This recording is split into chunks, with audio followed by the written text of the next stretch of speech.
So hello everyone. So finally your exams are over. So it's been a day or so.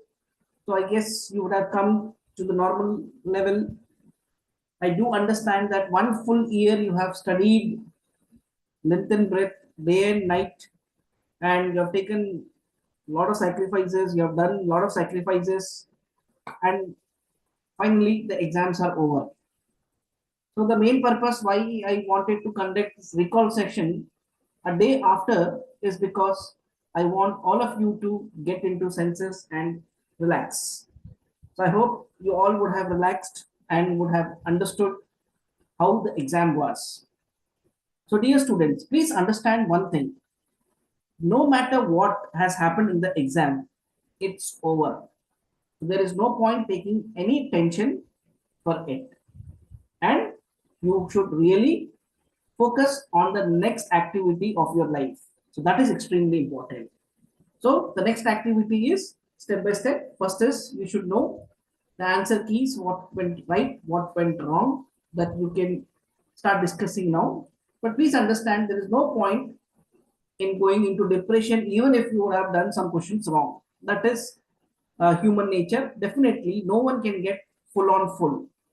So definitely 100% answers no one gets correct. And ultimately you need to get one good seat, your dream choice. So definitely you will be getting that. Then second is you should focus on the counseling dates, rank list which will come. You have to follow on those dates. And over that you have to start preparing for the next exam also. That is your INI CET exam is there. The AIMS exam what it used to be earlier, which is going to come very soon. You should start focusing on that. So dear students, so today's session is a recall session. So these are the questions which our students have told us, and I was also there with the students outside the center. So we have jotted down these questions and we are discussing what all questions and which all areas the questions were asked. So based on the survey done among the students of NN2 Academy, we came to realize that majority of the questions were coming under moderate category. So neither it was easy, neither it was difficult. Almost like 70% was moderate. So it was basically a little bit of clinical application was there. So all the questions were not direct questions. Any question they were tagging it into a 15-year-old boy had such and such problem. A 42-year-old female had such and such problem. A 35-year-old male has such and such thing. 29 years female had such and such thing. So basically it was attached to a clinical scenario. So it came under moderate category. So comparing to the last year 2024 paper, more or like it is almost similar, right? So that is one factor what you should know. Then the next survey what was done was whether the questions were direct or repeat questions. So the question, the direct question, as it is what you have read among your notes from your question banks. So direct questions were almost around 36 to 40%. Direct questions. And the applicatory questions were more this time. So that accounted for around 64%. So it is a clear-cut scenario that you need to apply little logical reasoning. So it is really good for those students who have worked for one whole year. The students who have worked hard for whole long year, it is a chance for them to bag the seats. Right. So then the next thing is clinical or non-clinical subjects. So basically, clinical subject questions were 30%, non-clinical were a little more nominative. As usual, you had part A and part B. The part A questions were 100 and part B questions were 140 questions. But the new methodology, what was adopted here was the timing factor. That is, you have to answer part A in a specified amount of time and then switch on to part B. So that is the difference what it was there compared to previous year Neet papers. So this is the survey, dear students. So the students who are preparing for next year, they should make a note of this, which all areas the questions were asked, how the questions were twisted, turned, and what all way or what are different methods they ask the same question. You would have known the topic, you know the answer, but the way they twisted the question and present it to you, you may get or you may go confused. So please see that how the questions were asked. So first of all, I will be briefing you out the various topics out of 240 questions, what all our students could recollect and we could recollect. So we have jotted down and I'll display those questions for you. And then around 15 to 20 questions of oral surgery, because I'm a maxillofacial surgeon, I will be discussing that. So definitely all the questions of oral surgery may not be there today. What all was recalled and reproduced by our students, I am putting it down. So there will be some questions which was there in the exam, which may not be there today, but most of the general questions will be getting it today. Okay, so dear students, so questions were basically the part A was lengthier. That means the questions were lengthier. 2 lines, 3 lines, 4 line questions, and everything was like a clinical scenario questions. So you have to read a lot. So that's why to understand the question, it was time consuming. So part A was little lengthier, and a peculiar thing compared to last year question paper was image-based questions were little less this time. That is a very strange thing, right? So image-based questions were less, and there were some questions which were numerical questions based on pure values and all. So that is those questions are called that buffer questions or bumper questions, which even the topper cannot answer that. Then from biochemistry, number of questions were very less this time. Clinical application questions were long, and the length of the questions were more. And from the past year question bank, 60% was repeated. So altogether, 60% was repeated as it is, not in the same format what you would have read, but little bit of applied there. So basically, this paper is a standard paper, and it is good for those students who have prepared really well and have gone into the depth of the preparation. So the merit will only prevail. So that is a good positive sign what we need to know from here. Okay, so dear students, now let us see the questions what was asked.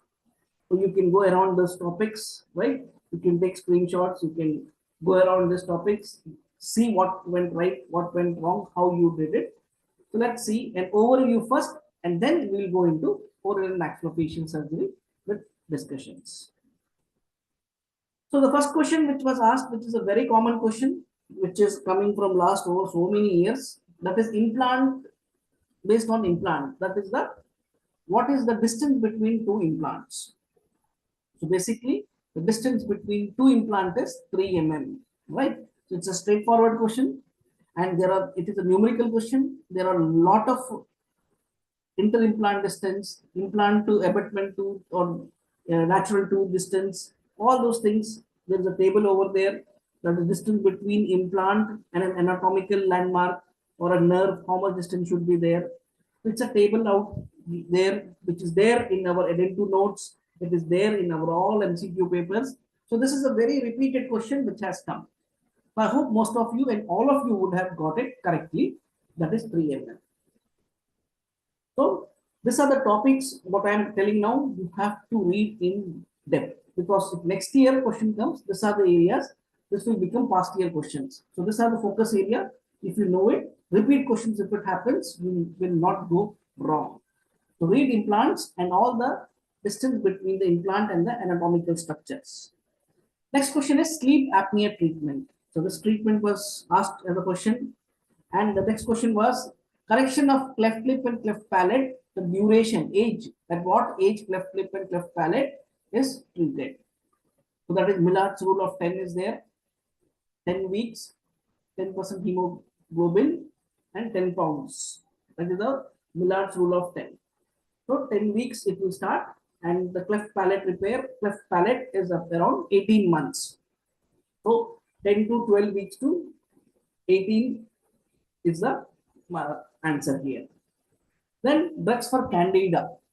So this is a question directly given, and various syndromes were asked this time. Like straightforward syndromes were also there. Fetter syndrome, vitamin B12 deficiency.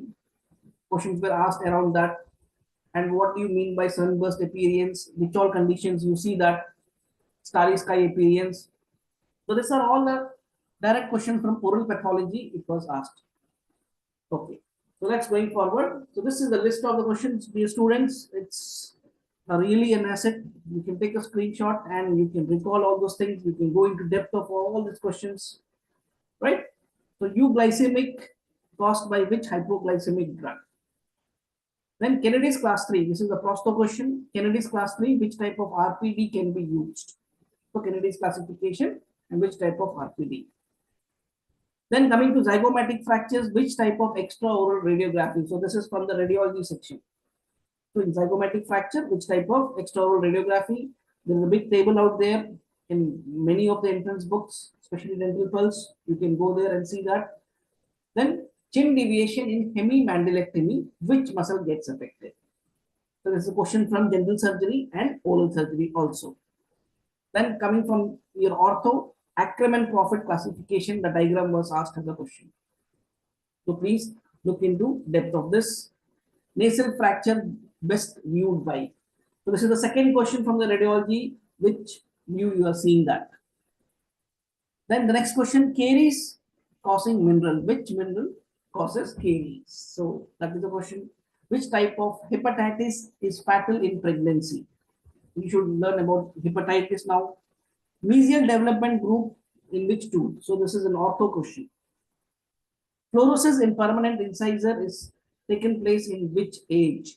Very important. This is basically most of these questions are the high yielding facts, and these are the questions which are repeatedly asked in the exams. So most of you would have got the answers for this, but this is just like a question bank. I'm reading it out so that you will then use it as a reference point in future. Then distance between two implants, which I've just told you, restorative material, opacity is due to what ingredient. Then Rosenthal-Melkerson syndrome, direct question. If you're reading oral pathology in the very first page, you will get this. Pierre-Robin syndrome, brush heap is seen in, and fast-setting elastomeric impression in gagging patient. That was a question on that area. A question was asked on dentinogenesis imperfecta, very important. And even amylogenin deficiency causes what? So this is basically from your dental anatomy. Then pre-traumatic nerve of the first brachial arch, embryology question. Vazirani Akinosi technique, very, very, very important. This is from your local anesthesia in oral surgery. And mirror image bone loss. So once you see these questions, you see that it is questions are asked from almost everywhere, but these are all standard questions. It is nothing like which has come from the blue moon. These are all standard questions which you are supposed to know. So that is why in this paper, 60% was direct and 40% were little applicated. Then coming to general medicine, endocarditis prophylaxis. So what is the endocarditis prophylaxis for extraction or anything? What all treatments, what precautions and what medications you will be giving prior? Mucogingival junction doesn't alter by age. Question on that. CPTIN probe from your PhD. Paracetamol poisoning antidote. Question was asked on fusion. Cap stage.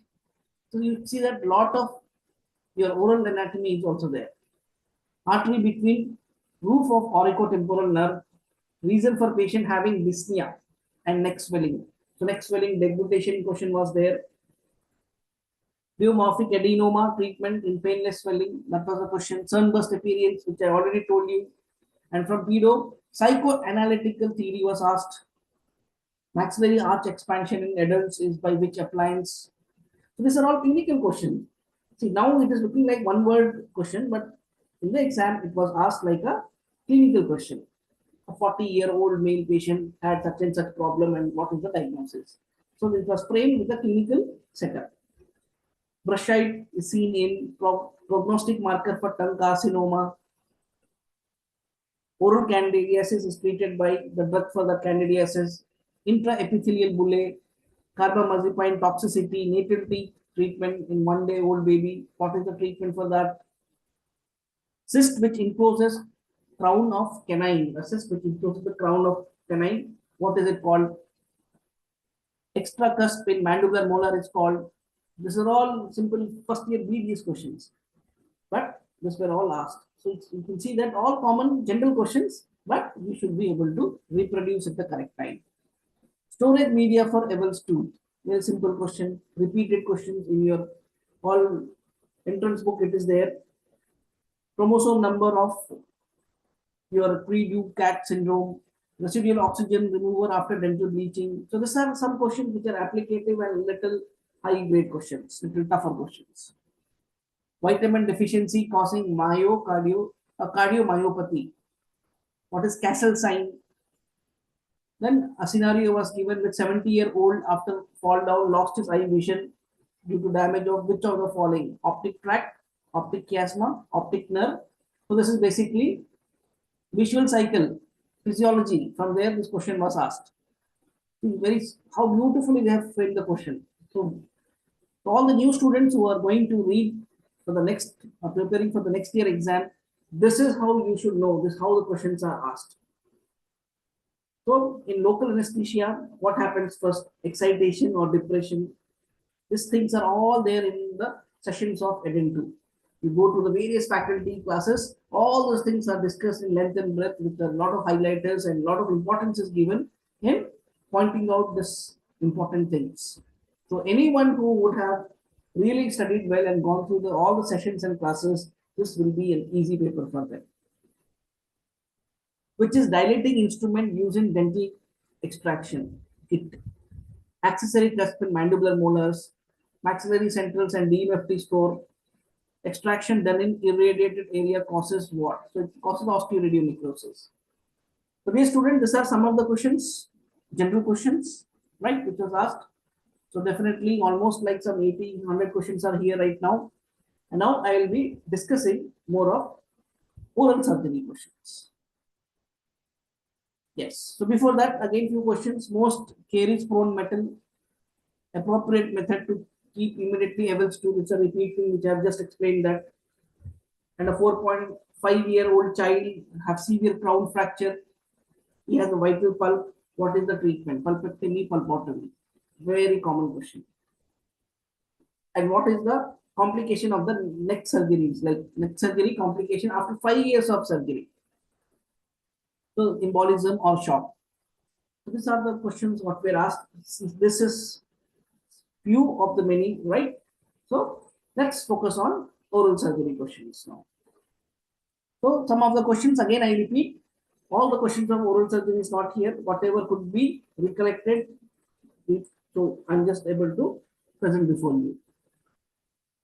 First question: the effect of lignocaine toxicity on CNS can be best described by. So dear students, this is a very, very common topic. Almost every year questions comes on this. So here what all we should know is not only effect on CNS, but effect on CVS also. So if you go to the textbook of Malamed, local anesthesia, in the complications of local anesthesia, in the systemic complications, there is one table. So there, the values of lignocaine in your blood, at what value, what symptoms will be shown, that is being narrated there. You have to learn that, right? It is extremely important. So the answer for this question is, see, whenever there is anything, it's a law of nature. It's not only for lignocaine or anything. It's a law of nature. Anything in the beginning, it will excite us. But if it is taken on a constant basis, periodic basis, or on a high dose basis, it will depress us later. For excitation followed by depression. So here the most suitable is CNS depression only, CNS excitation. So both of them is not the answer. Initial excitation follows by CNS depression. Fourth one, CNS depression followed by stimulation. So you see both are reversed. It's always first is an excitation followed by depression. So here the best possible answer is answer C or 3. Excitation followed by CNS depression. Right? So please learn not only this question, but the values, the tables, at what dose, what happens. Next question. Next question, you see that as I told you, it is almost like 4 or 5 lines question. So it takes a lot of time to read. You need to read questions at least 3 times. So almost like 30 to 40 seconds, and you have to be a quick reader also. The question is, what will be the treatment advice to a patient who has pain and limitations of mouth opening? Okay, so mouth opening is not there, mouth is closed. Limitations are there. Absence of clicking and popping. Okay, disc is properly positioned in MRI. So if you take a scan, the TMJ disc is properly positioned. Articular disc, that S-shaped disc is properly positioned. There is no change in position while attempting opening. Okay. When the patient is trying to open, there is no change. So basically, the anatomy of TMJ is intact. And there is no clicking and popping sound. But he has pain while opening the mouth. Right. So now as the TMJ is properly positioned, so you don't have to intervene. Right. It may be because of the stress also. So what you can see is surgery is not indicated, arthrocentesis, discoplasty, it is all at later stages when TMJ gets involved. But here it's clearly tells that TMJ disc is in proper position, the MRI tells that. The best option will be the second option, B. Limit mouth opening because he is not able to open mouth, okay, fine, and give soft diet and then analgesics, the painkillers, you have to give that. So based on all these things, the second option is the best answer. Next question. Which among the following muscles causes trismus? Okay, so now you have got four muscles, medial pterygoid, lateral pterygoid, temporalis, lateralis, right? So these are basically your muscles of mastication. Now, your muscles, medial pterygoid and lateral pterygoid. Medial pterygoid is for closing the mouth. Lateral pterygoid is for opening the mouth. So these things we all know that. So basically the muscle which causes trismus, which the muscles which are closing the mouth is temporalis and masseters are the best possible answer here. And to pick even the best answer, masseter is the correct answer. The masseter muscle for closing the mouth, MTM, masseter, temporalis, medial pterygoid. Right. So these are the muscles when the mouth gets closed and trismus is there. So this is the point you should note it down. Next question. The ideal treatment for a patient with nasal pus discharge. So from the nose, pus is coming out. And radiographically identified oral antral fistula. Okay. So there is a fistula also. So oral antral fistula communication has happened. Now pus is draining out. So once the pus is draining out, you have to start an antibiotic regimen. You have to start, but you should know from the pus what is that antibiotic. So you should do a culture and sensitivity test. So that is one you have to, and if pus is there, you have to drain the pus. So you have to clean that area. Start an antibiotic, a broad spectrum initially, and then become narrow spectrum. And you need to close that defect. So that is our major thing.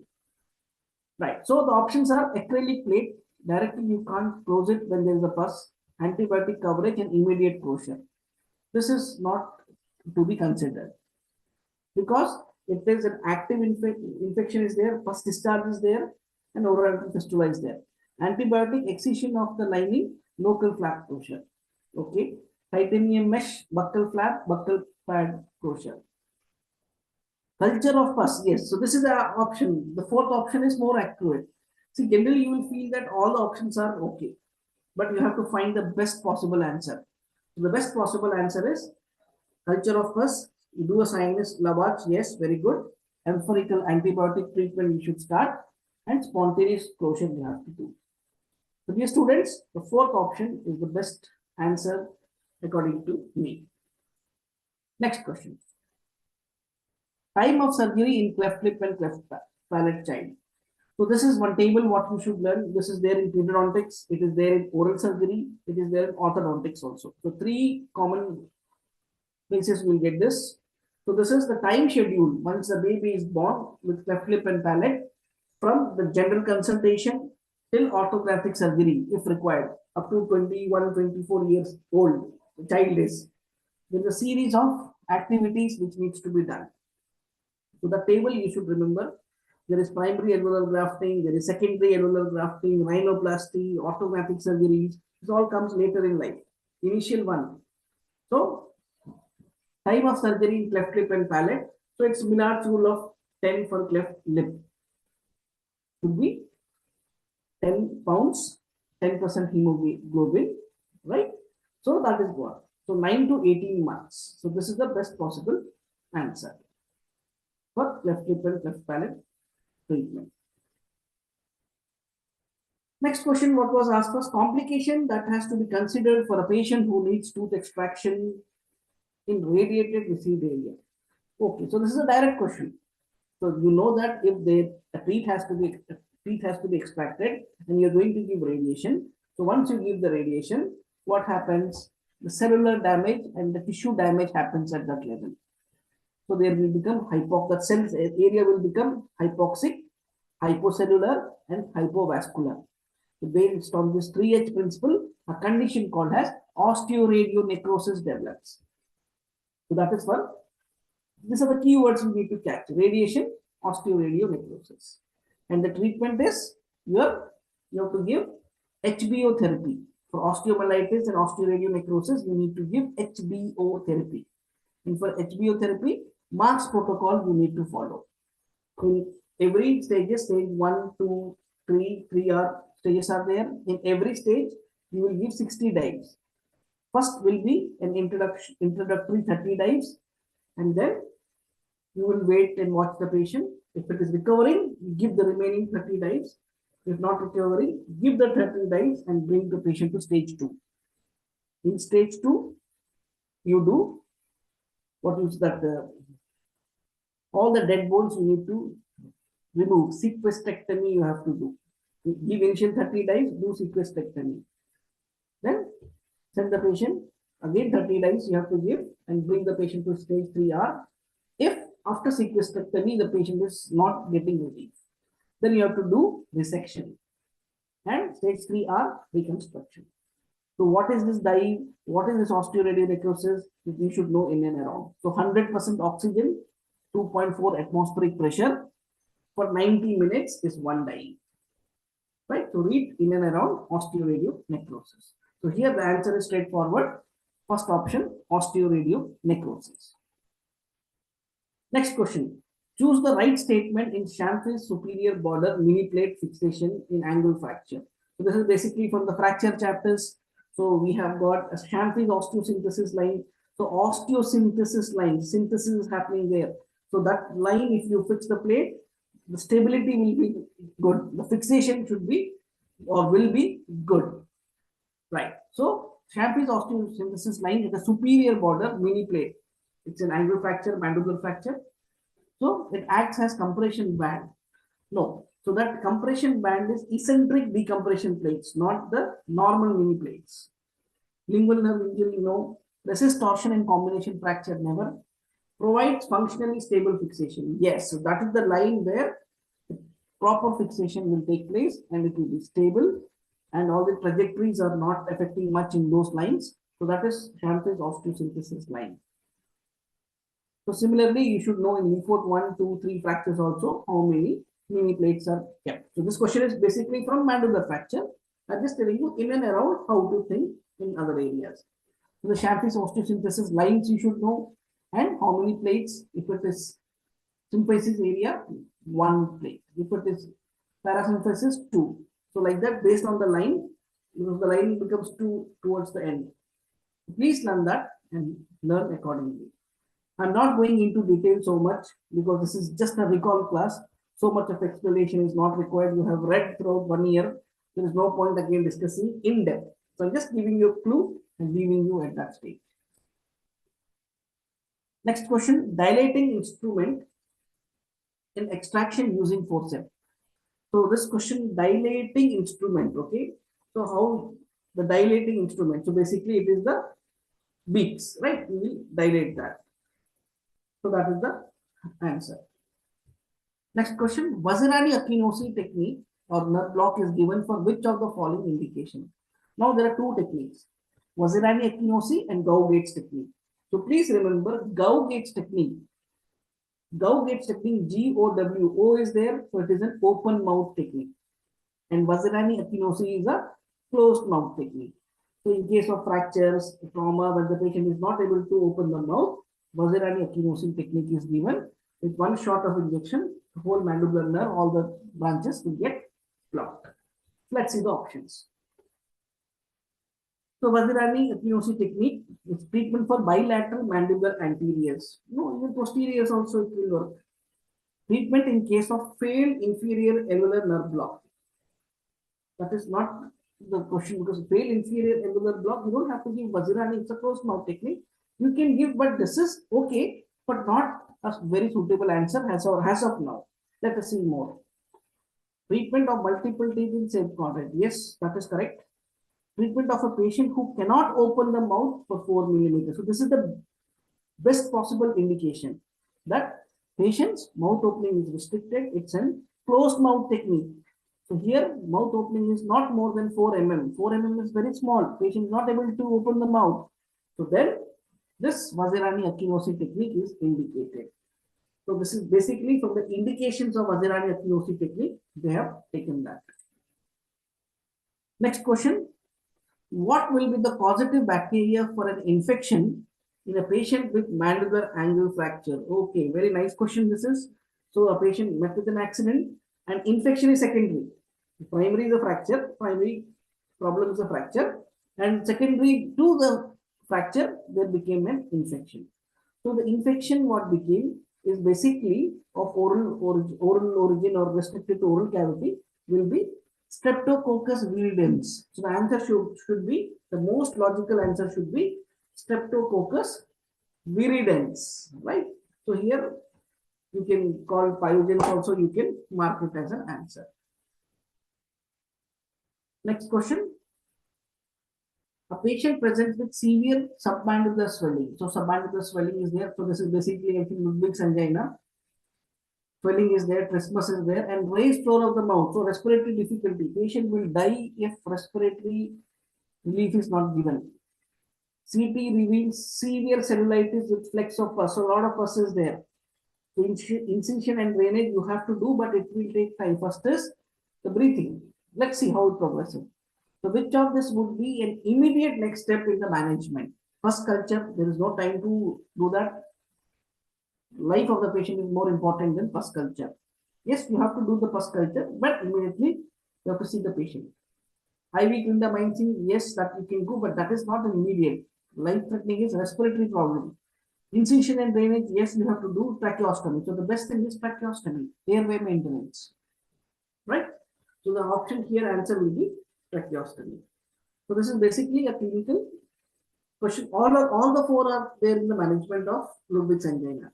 But based on severity and immediate step, you need to do this. Next question. A patient present with nasal congestion, discharge is there, nasal bleeding since last 2 months, history of spontaneous exfoliation of the upper molar. Spontaneous. So this question I am not able to figure it out. Spontaneous exfoliation of the upper molar. It is coming out by itself. The most probable diagnosis. Okay. So basically, last 2 months, it's a chronic thing. It could be between option A and B. It should be. Okay. So this is the one. This question is not come clearly. So I think students are missed out in framing this question. So I'll come back to this question and I'll discuss this in detail. Okay.